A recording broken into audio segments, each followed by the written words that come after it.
예수 그리스도의 이름으로 모인 모든 교회와 하나님의 보내신 성령이 임하시는 초소마다 우리 주님의 은혜와 하나님의 평강이 그곳에도 함께 하시길 우리 함께 주님의 이름으로 기도합니다. 아멘. 오늘 말씀 12장에는 야고보의 순교 및 베드로의 투옥 사건이 기록되어 있습니다. 이것은 교회에 대한 정치 권력자 헤롯 왕의 박해 가운데서도 주님의 교회 사역은 여전히 죽지 않고 오히려 흥하고 왕성해 가고 있음을 보여줍니다. 이를 구체적으로 설명하면 헤롯의 박해로 사도 요한과 사도 야고보가 죽임을 당했고 베드로도 투옥되어 사형 집행을 앞두고 있을 때 교회는 간절히 기도했으며 천사의 도움으로 베드로가 감옥 밖으로 구출되었고 교회를 박해했던 헤롯은 갑작스런 황당한 죽음을 당하게 됩니다. 그런데 이 사건은 사실 전장 우리 11장의 18절에 계속 이어지는 예루살렘 교회의 이야기입니다. 그래서 우리 11장 18절을 잠깐 보시면 베드로가 예루살렘에 올라갔을 때 가이사랴의 이방인 고넬료 집안의 성령 사건에 대한 상황 보고를 자세히 했습니다. 그때 그들이 이 말을 듣고 18절로 잠잠하여 하나님께 영광을 돌려 이르되 그러면 하나님께서 이방인에게도 생명 얻는 기회를 주셨도다 하니라. 이방인 고넬료의 집에 들어가 함께 먹었다고 베드로에게 비난 섞인 공격을 하였던 예루살렘의 할례자들이 베드로의 그 자초지정 설명을 듣고 하나님께 영광을 돌리며 이방인에게도 생명 얻는 해결을 주셨다고 그들이 말합니다. 이것은 하나님께서 이방인들에게 주신 구원의 의미에 대해 이 사건에 극적인 효과를 주는 것으로서 이것이 반대자들이었던 그 당시 예루살렘의 할례자들에 의해 그것이 선언됨으로써 예루살렘 교회의 그 유대주의적 전통에 집착하는 비복음적 경향으로 인한 잠재적 갈등이 잠시 해소되고 앞으로 그 초대교회 안에 서로 다른 의견들이 서로 다른 생각들이 있었어요. 특별히 다수의 의견들이 유대 전통을 고집하는 그들의 생각들이 그것이 통합되어지고 이방인 선교가 확실한 권위와 보증을 얻게 되는 계기가 된 것입니다. 거기에 의미가 있어요. 이 사건이. 오늘 말씀과 이 사건 사이에 사도행전의 저자 누가가 안디옥 교회의 상황을 11장 후반부에 삽입한 것은 나름대로 그거 의도한 바가 있었기 때문입니다. 왜 거기에 안디옥 교회의 그 사건들을 11장 후반에서 12장 그 사이에 집어넣은 그 의미를 우리가 다시 한번 제가 설명을 드리겠습니다. 이는 예루살렘 내부에서도 중요한 사건들이 전개되고 있었지만 중요한 그 일들이 벌어지고 있었지만 이방 세계에서도 본격적인 이방인을 향한 전도의 때가 안디옥을 중심으로 하여 그것이 무르익어 가고 있었음을 드러내고자 했던 것입니다.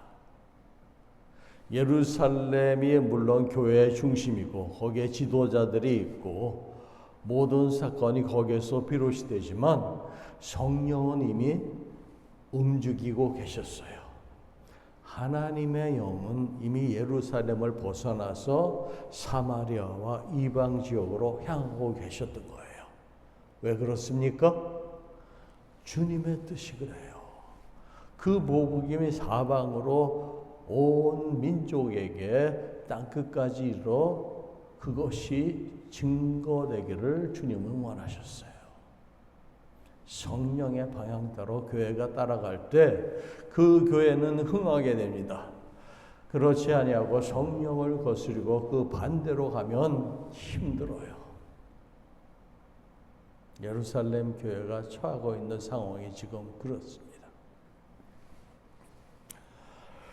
특히 그 스데반의 순교로 일하는 교회 박해로 인해 사방으로 흩어진 사람들 중에 구브로 그레데 출신의 헬라 유대인들이 안디옥까지 와서 말씀을 증거했습니다. 이러한 그들의 전도 활동은 하나님의 손이 함께 하셔서 수많은 사람들이 믿고 죽게 돌아오는 역사가 일어나게 되었습니다. 또한 그들이 안디옥에 이르러 이방인들에게 전도한 사실은 특별한 의미가 있습니다. 빌립 집사에게 전도받은 사마리아인들은 반은 유대, 반은 이방에 속한 자들이었습니다. 역사적으로 사마리아 땅은 이방 민족이 혼합된 사람들이 결국은 유대의 전통성을 잃어버리고 사마리아인들로 이방인 취급을 받고 살아온 사람들이 살던 지역이었어요. 그곳에 복음이 증거되고 하나님의 말씀이 선포되면서 사마리아인들이 주님께 돌아왔습니다. 그리고 베드로에 의해서 주님의 말씀을 받아들이게 된 고넬료 또한 이방인이었으나 고넬료는 특별한 사람이었습니다. 유대교와 밀접한 관계가 있던 사람입니다. 그는 경건하여서 온 집안과 더불어서 하나님을 경외하며 백성들을 많이 구제하고 하나님께 항상 기도하던 사람이었습니다. 반면에 수리아 안디옥에서 전도받은 사람들은 헬라인으로 소위 말하는 순수한 이방인들로서 최초로 복음과 접촉한 사람들이라고 우리가 볼 수 있습니다. 그전에는 복음을 듣지 못했던 사람들이 대부분이에요. 유대의 배경을 가지고 있는 사마리아 사람들 중에는 그런 사람들이 있었겠죠. 반면에 또 고넬료처럼 이방인이지만 유대교와 관련이 있고 하나님에 대해서 어느 정도 알고 경외하는 사람들에게는 성경이라는 하나님의 말씀이 그들에게는 그렇게 낯설게 보이지 않았을 거예요. 하지만 헬라 사람들에게는 유대인들의 그 역사라는 것이 성경의 말씀들이 생소한 거예요. 여러분들이 그것을 이해를 해야 합니다.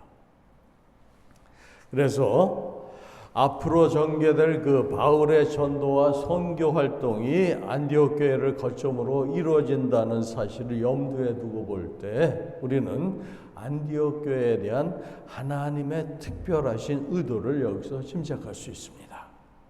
하나님께서는 안디옥 교회를 번성케 하심으로써 유대교적 요소와 전혀 무관한 순수한 주님의 몸된 그리스도의 교회를 통하여 이방 선교가 다민족에게 용이하게 이루어지도록 하나님께서 배려하신 거예요.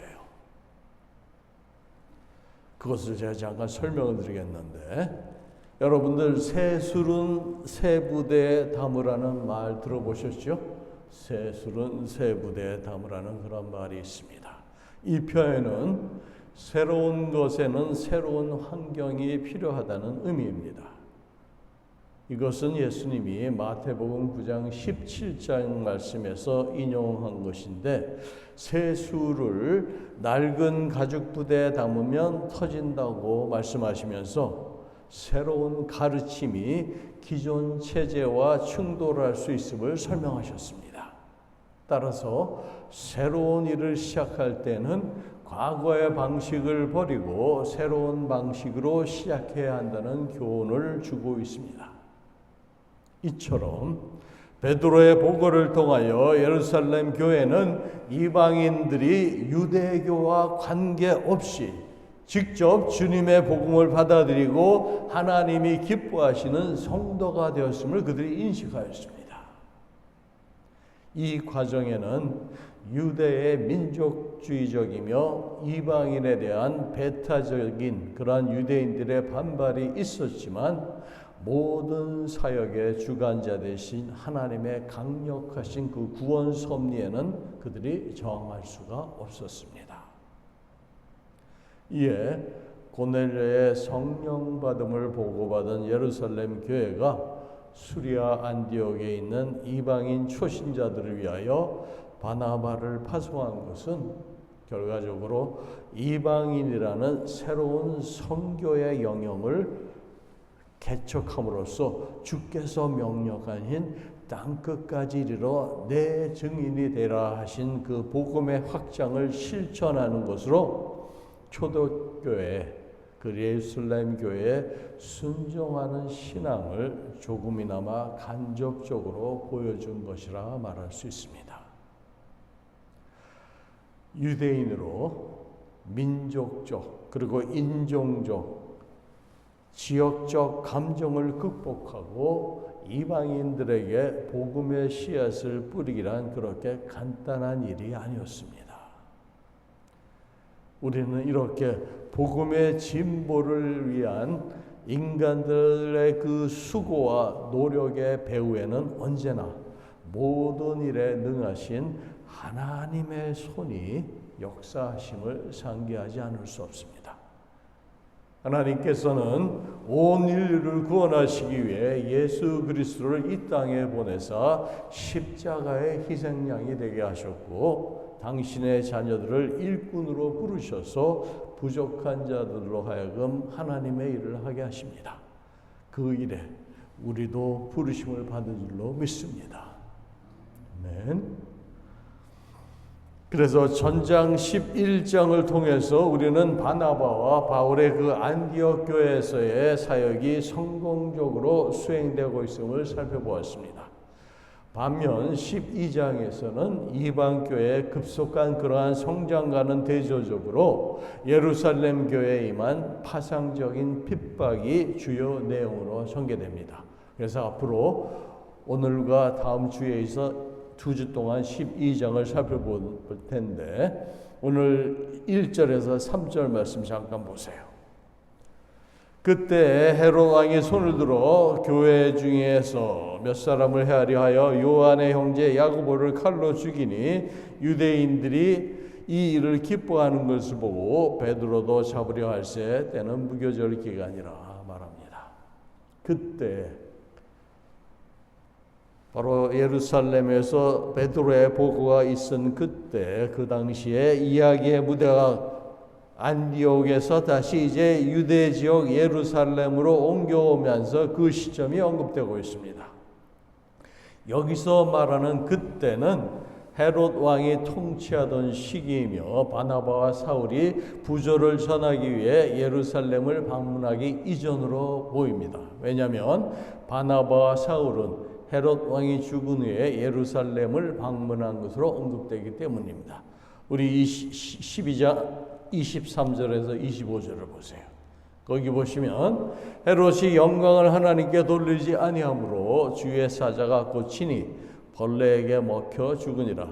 하나님의 말씀은 흥하여 더하더라. 25절로 바나바와 사울이 부조하는 일을 마치고 마가라 하는 요한을 데리고 예루살렘에서 돌아오니라. 이렇게 기록되어 있습니다. 그래서 주님의 제자 야고보가 순교한 때는 AD 44년경으로 볼 수 있는데 그것은 헤롯이 44년에 죽었기 때문입니다. 그건 다른 역사서에도 기록되어 있는 사실입니다. 따라서 여기서 이야기되는 그 언급되는 이야기의 시점은 헤롯이 죽던 해, 즉 AD 44년 6월절 전후로 우리가 볼 수 있습니다. 이것이 3절 말씀으로 유대인들이 이 일을 기뻐하는 것을 보고 베드로도 잡으려 할세 때는 무교절 기간이라고 말하고 있습니다. 여기서 언급된 헤롯 왕은 헤롯 대왕, 그 메시아로 오신 예수님 탄생 시 집단 유아 살해 사건의 장본인인 그 헤롯 대왕의 손자인 아그리파 1세를 가리킵니다. 그는 로마 황실과 밀접한 관계 속에서 성장했으면서도 티베리우스 황제 때, 이 티베리우스 황제가 우리가 앞에서 언급되었죠. 그 황제 때 예루살렘에 기아가 있어서 그 부조를 보내게 됐던 거 아닙니까? 그 황제 때 투옥되기도 했습니다. 그러나 후에 그가 갈리굴라라 하는 그 흉박한 그 황제가 암살당한 후에 클라우디오가 황제로 즉위할 수 있도록 공헌한 데 대한 대가로서 유대와 사마리아 땅의 그 통치권을 그가 받게 됩니다. 그것이 AD 41년으로서 그는 친유대교적인 정책을 펴면서 유대인들의 환심을 사기 위해 노력했던 인물로 알려졌기에 오늘 본장에서도 보니까 그들의 환심을 얻기 위해서 그리스도인들을 탄압하는 인물로 나타나고 있습니다. 그때 정치적 상황을 우리가 그 배경을 어느 정도 알고 있으면 오늘 말씀이 더 확실하게 이해가 됩니다. 이렇게 예루살렘 교회를 핍박하는 당시 정치권의 그 속성을 알 수 있거니와 그것은 헤롯 왕의 교회 그 핍박의 동기와 또한 다음 주에 살펴보겠지만 주변 국가들 사이에 존재하는 알력들을 묘사하고 있습니다. 이와 같은 12장의 내용을 심층적으로 우리가 분석하기 위해서 오늘은 교회와 국가의 본질적 속성에 대해 먼저 고찰해 보면서 은혜를 나누기로 하겠습니다. 교회와 성도들에 대한 핍박은 어느 시대든 그것이 고대든 중세든 그 시대에 따라 정도의 차이는 있을지언정 그 양상은 교회사에 끊임없이 계속되어져 왔습니다. 다시 말씀드릴게요. 성령 강림의 역사로 예루살렘의 교회가 생성된 이후 그 초기부터 현대 우리가 지금 살고 있는 이 시점까지 그것이 역사적으로 중세든 현대든 그 교회의 핍박의 역사는 계속해서 이어져 왔다라는 거예요. 여러분들 그거 피부로 느끼세요? 아마 미국에 사는 사람들은 그것을 잘 느끼지 못할 겁니다. 하지만 이슬람권이라든가 교회를 핍박하는 지역에 가면 크리스찬들이 얼마나 고통을 당하고 위협을 느끼고 사는지 여러분들 감이 안 잡힐 거예요. 우선 구약 성경에 나타나는 많은 선지자나 의로운 성도들 역시 그 시대 대다수의 사람들에게서 환영받지 못한 부류의 사람들이었고 예수님 역시 핍박을 받으신 산 증인이셨습니다. 이런 맥락에서 예수를 주로 영접했던 초대교회와 성도들은 더 말할 나위가 없었습니다. 여기에 언급된 핍박의 그 양상 또한 이전까지 초대교회에 가해진 핍박과 같은 맥락을 지니고 있습니다. 그러나 대부분의 핍박과는 달리 본장에 기록된 핍박은 구속사적 맥락에서 그 의미를 뚜렷하게 발견할 수 있습니다. 구속사적 의미에서 하나님께서 그렇게 하셨다는 것을 성경이 보여주고 있다는 말이에요. 그것을 우리가 여기서 짚어보고 넘어가겠습니다. 이 말은 세계로 향하는 그 복음 전파를 위한 하나님의 섭리에서 찾을 수가 있습니다. 즉 주님의 지상 명령인 복음 전파에 대해서 아직도 유대적 민족주의 우월감에 심취되어 있어서 이방인 전도의 소극적인 예루살렘 교회를 하나님께서 흔들어 흩어버리신 것입니다. 하나님을 두려워하지 않는 그 헤롯의 손을 들어서 헤롯 아그리빠가 먼저 사도 야고보를 칼로 죽였습니다. 아마도 참수형을 시행했을 것으로 추측합니다. 야고보를 처형하자 유대인들이 기뻐하는 것을 보고 헤롯은 베드로도 처형하고자 붙잡았습니다.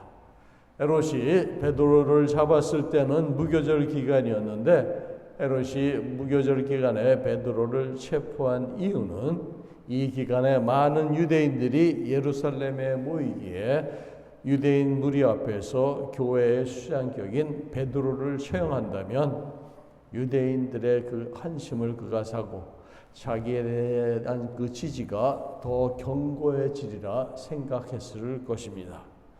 그런데 명절 기간에 제수를 처형하는 것은 유대인들의 율법에 어긋나기에 무교절이 끝날 때까지 베드로를 가두게 됩니다.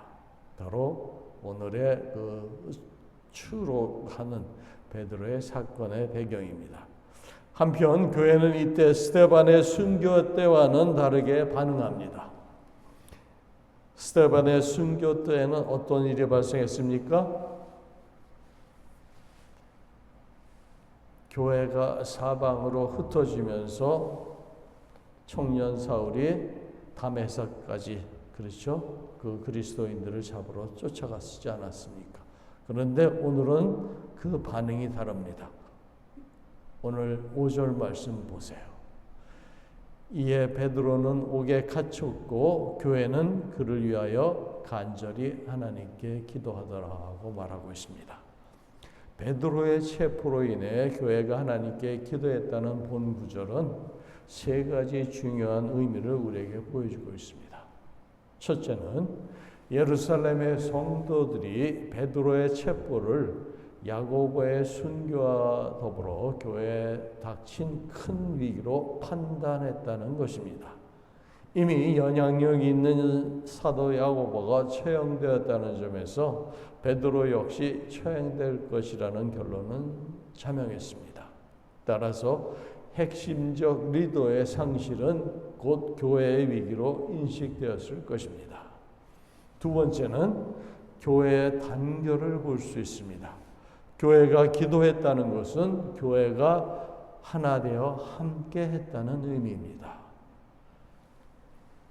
스데반의 선교회는 하나님의 섭리에서 그들로 하여금 사방으로 흩어져서 그들로 복음을 증거하게 했지만 이번에는 하나님께서 그들을 하나로 뭉치게 하셨습니다.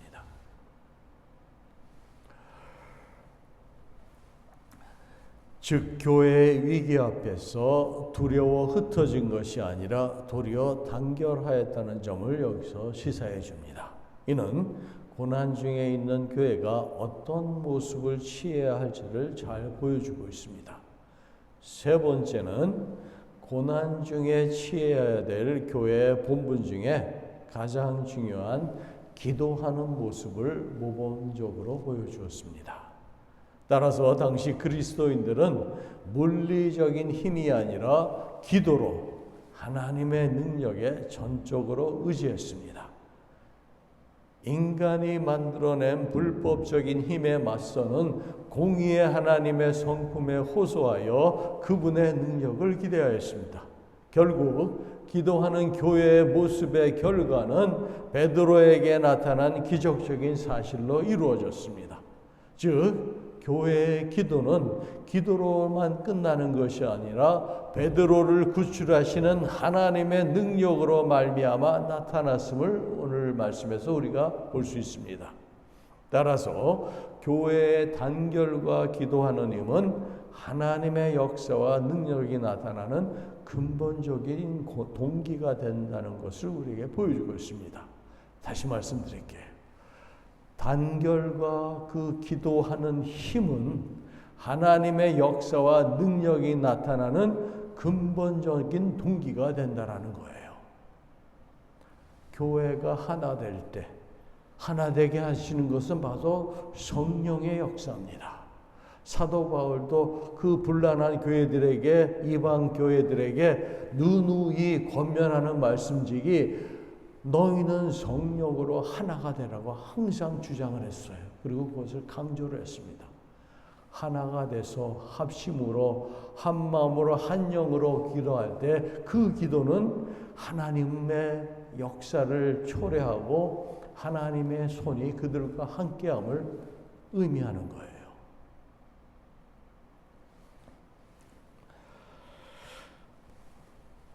그런데 여기서 우리가 잠깐 짚고 넘어가야 할 것이 있는데, 우리가 기도하면서도 믿음이 부족하여서 하나님께서 이루시는 일을 믿지 못할 때가 있습니다. 감옥에서 나온 베드로를 본 그들의 반응이 어떠했습니까? 베드로가 그들이 모여 기도하는 집 문 밖에 도착했음에도 기도 중인 그들이 베드로의 도착을 믿지 못했습니다. 야고보가 이미 죽임을 당했기에 투옥된 베드로가 멀쩡히 한밤중에 풀려서 그들에게로 오리라고는 상상조차 하지 못했을 것입니다. 그래서 그들은 베드로가 돌아왔다는 소식을 전하는 여자아이 로데가 미쳤다고 말할 정도였습니다. 그러면 우리의 기도는 어떻습니까?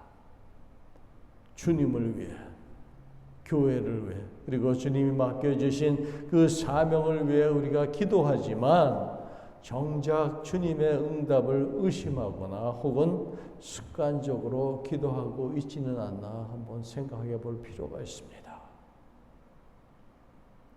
우리 주님 말씀하십니다. 그러므로 내가 너희에게 말하노니 무엇이든지 기도하고 구하는 것은 받은 줄로 믿으라. 믿음이 있어야 돼요.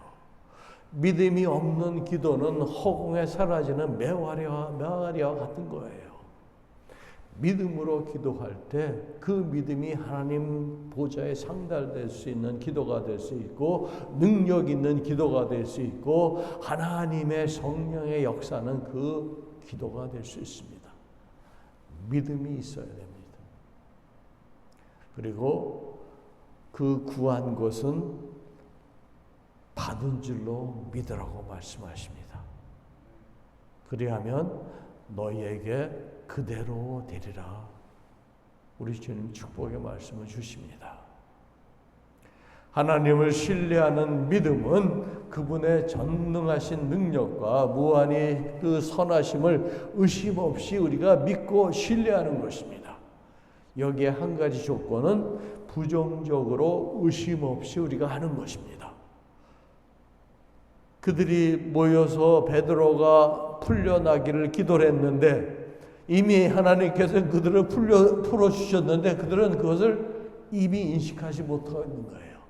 기도했고 믿음을 받아들였으면은 그들이 온 것을 너무나 기쁨으로 받아들였을 때 의심이 생겼던 거예요.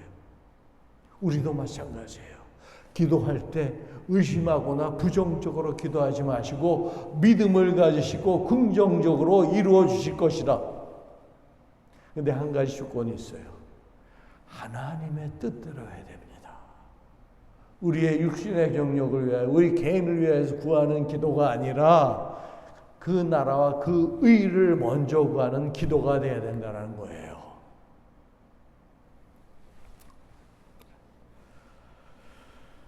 그리고 긍정적으로는 그 믿음으로 하나님의 공의를 우리가 신뢰해야 합니다. 하나님의 공의, 우리가 수요일날도 우리가 잠깐 그 공의에 대해서 말씀드렸죠. Righteousness of God, 하나님의 의가 이 땅에 이루어지기를 우리가 기도하는 것입니다. 그러한 기도는 반드시 이루어지게 될 것이라고 주님 말씀하시는 것입니다. 예루살렘 교회에 임한 이 헤롯의 핍박은 하나님의 섭리 가운데 허용된 조그마한 가시와도 같은 것이었다고 말할 수 있습니다. 예루살렘 교회에 대한 헤롯의 박해가 전체 그리스도인들에게 미쳤을 것이고, 누가는 박해의 대상을 몇 사람으로 언급하여 헤롯이 유대의 그 기득권을 가지고 있는 교권주의자들에게는 환심을 사기 위한 것으로 기록하고 있습니다. 여기서 우리는 교회와 국가의 근본적인 속성을 볼 수 있는데, 교회의 속성은 참된 교회와 성도는 고난을 통해서 그 진위가 판명됩니다. 교회의 기반은 무절제한 폭력과 살기 등등한 위협을 본질로 하는 세속적 정치 권력과는 달리 공의로우시며 거룩하신 하나님에 근거합니다. 오늘 말씀에서 예루살렘 교회는 이런 교회의 속성을 여실히 반영해 주고 있기에 그것은 간악한 헤롯 왕의 극심한 핍박을 받으면서도 오직 하나님께 일심으로 간구하는 모습에서 발견할 수 있습니다. 이처럼 핍박 속에서 기도하는 예루살렘 교회의 모범적 신뢰는 제도적인 폭력과 구조적인 악의 문제에 직면해 있는 지금 이 시대의 현대교회의 향방을 결정해주는 중요한 지침이 된다고 하겠습니다. 오늘 제가 드리고자 하는 말씀이 지금 시작입니다. 우리가 지금 몸담고 있는 현 세상을 돌아보세요. 실제로 심각한 빈부의 격차로 인한 사회 계층 간의 불화가 만연하고 불의한 권력에 무불려간 그러한 폭력으로 인해 전쟁이 그치질 않고 인권유린과 같은 이민정책과 제도적인 폭력 앞에 노출되어 있는 이 현 세대에 미국의 교회들이 이를 방치하거나 오히려 방어하기 위해서 신앙을 수단으로 삼고 이를 신학적으로 정당화시키려는 경향들이 발생하고 있습니다. 이러한 것들은 교회의 본질을 근본적으로 흔들고 있는 것입니다. 다시 말씀드릴게요. 그러한 세상적인 그 경향과 손잡고 교회가 움직이는 것은 교회의 본질을 흔드는 거예요. 이런 부류의 신학적 생각과 사조들은 지금 당장은 어느 정도의 도덕적인 타당성을 확보할 수 있을지는 모르지만 성경적인 그 교회 본질의 근본적인 타당성을 확보하는 데는 실패했다고 말할 수 있습니다. 물론 후의 역사가들이 이를 확실히 바뀔 것입니다. 그러므로 교회는 세속적 권력이 비록 불의한 폭력을 자행한다 하더라도 그 해결법을 성도 스스로 하는 것이 아니라 기도로 하나님께 전적으로 의지했던 그 의탁했던 예루살렘 교회의 모범은 시대적 요청에 고민하는 우리 성도들에게 귀한 열쇠를 제시해 준다고 하겠습니다. 교회와 정치가 경합해서는 안 돼요. 수단으로 사용하려고 하는 그런 세상적인 사고방식을 가지고 있는 교인들이 있습니다. 사랑하는 성도 여러분, 우리 성도의 삶 속에는 시대적으로 겪어야 하는 상황과 문제들이 있습니다. 초대교회 믿음의 선조들이 겪었던 박해를 생각하면서 기도로 하나님만을 의지했던 그들의 신앙을 본받아서 교회의 본질을 잃지 않는 우리 모두가 되기를 주님의 이름으로 축원합니다. 아멘. 우리 잠깐 기도하시겠습니다. 성령 하나님, 우주 만물을 창조하시고 인간의 역사를 통해 교회를 주관하시는 주께서 우리 성도의 삶을 살피시고 보호하여 주심을 감사드립니다. 시대적 상황에 교회가 박해를 받을 때 저희로 기도하게 하시고 주의 자녀들의 고통과 어려움을 긍휼히 여기시사 주 안에서 진리의 말씀으로 위로받게 하시며 우리 영혼의 소망을 또한 회복시켜 주시옵소서. 헛단한 세상의 것들의 마음을 빼앗기게 하지 마시고 오직 주님의 나라를 바라보며 살게 하시며 주의 성령으로 충만케 하시는 은혜도 또한 허락하여 주시옵소서. 그리하여 진정 주님을 사랑하는 마음으로 기쁨으로 주님을 섬기게 하시며 맡겨주신 사명을 잘 감당할 수 있는 충성된 임금들로 주님 세워주시옵소서. 모든 것 주께 의지하며 지금도 살아서 역사하시는 예수님의 이름으로 간절히 기도드립니다. 아멘.